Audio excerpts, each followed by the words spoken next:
Well, after 12 days, we finally got some rain last night. The skies are clearing up, and it's time for me to give you guys your bi-weekly update. This is the Frugal Gardener. I'm back in the garden. Things are going well. And of course, right on cue, as soon as I start this video, one of the roosters start up. But that's okay. I'm going to talk today about, garlic. Something that Americans eat roughly 3 pounds a year. So do the math. If you are a family of 4, then you're talking about 12 pounds of garlic. And if you are familiar with this channel, you're probably familiar with this setup. And I'll come back to that in a minute. I grow my own garlic, and I am urging you guys to do the same. This is garlic, 1 bulb of garlic to be exact, and this is from Mexico.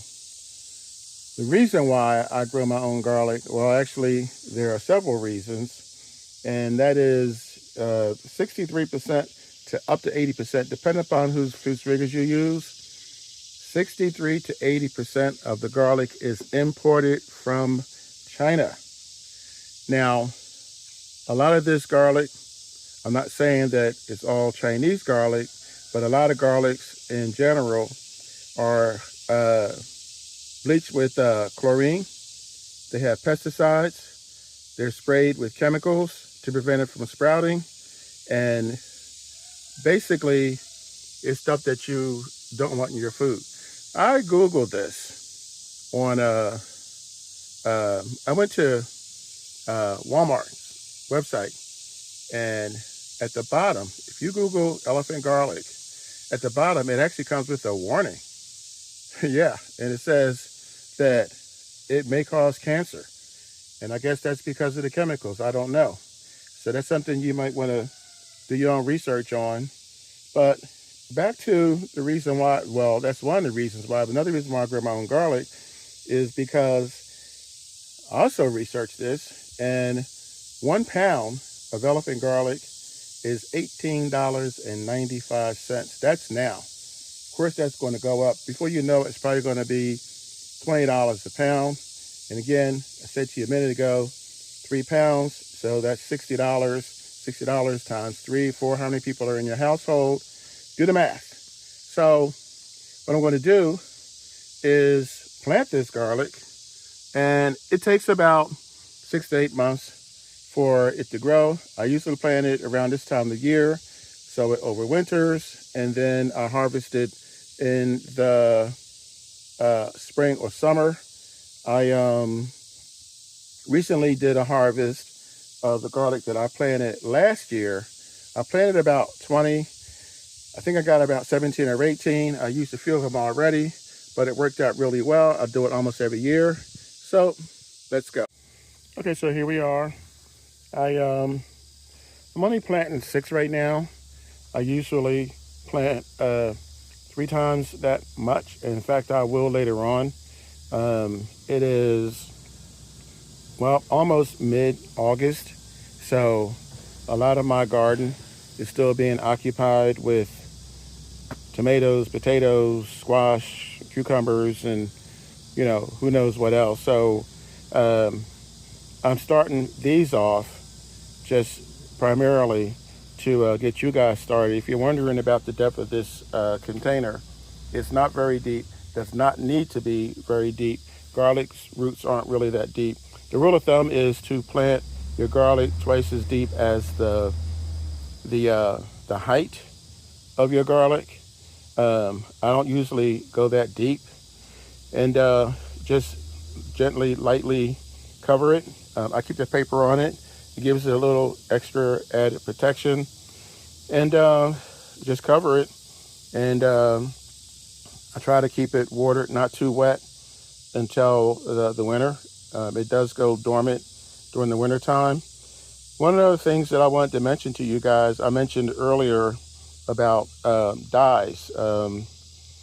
Not all garlic is dyed, but a lot of the garlic from, well, just let's say different countries are dyed and sprayed with pesticides because, well, one is appearance, and the other is because they they use the pesticides to keep it from sprouting. So that's not the dye part. But in addition to the dyes, they use they spray it with chemicals to keep it from sprouting too soon. The growth inhibitors. Keep in mind, if this is coming from, well, let's say like this one here, Mexico, that's not coming very far. But if you're coming from China, that's a long distance. It's going to be sitting a long while. So it's not going to look quite the same when it gets on the shelves, and it's going to look unappetizing. So that's partially probably the reason why they are inhibiting the growth on it, so that it'll look better. So basically what's going to happen is I'm going to cover these up sometime probably early next month. I'm going to do another round of these. This time they will be in the ground like I did last year. So I'll show you what my harvest looked like from recently, from a couple of weeks. Okay, so I'm back over in my enchanted garden, my enchanted garden oasis. There's my sugar babies over there. I have more squash coming in here. I'm going to do a harvest video pretty soon, but here it is. This is what's left of my elephant garlic harvest, and you can see it looks way different than what I just planted. So like I said, some of them, the color is, this is kind of an off-white, but look at the size of this guy here and this guy here. Like I said, I have I've used some of these already. I've cooked some of these already, and a couple of them didn't come out, and I give a couple away. So this is what you end up with. Now, you might be asking, why not just use these instead of buying more? And the reason is because I am most likely going to use all of these before the next harvest, which is, like I said, it's going to probably be around May, maybe June, depends.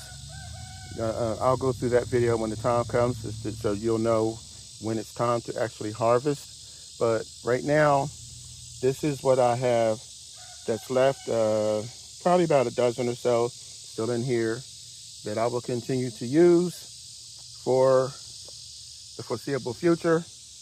This is another one of my melons I have coming up. So I'm going to show you the finished product. Everything has now been covered. This planting is done. This is actually in a sunny location right now. I'm probably going to end up moving this. This is kind of like my makeshift workspace right now. It's a little bit junky over here. This is pretty much what I use for this project.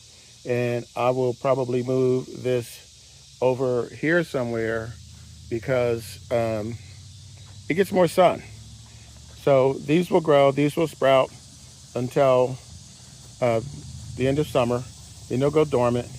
And then when the summer's over, and then when the spring returns, hopefully I'll have all these and more. Again, I'm shooting for 20.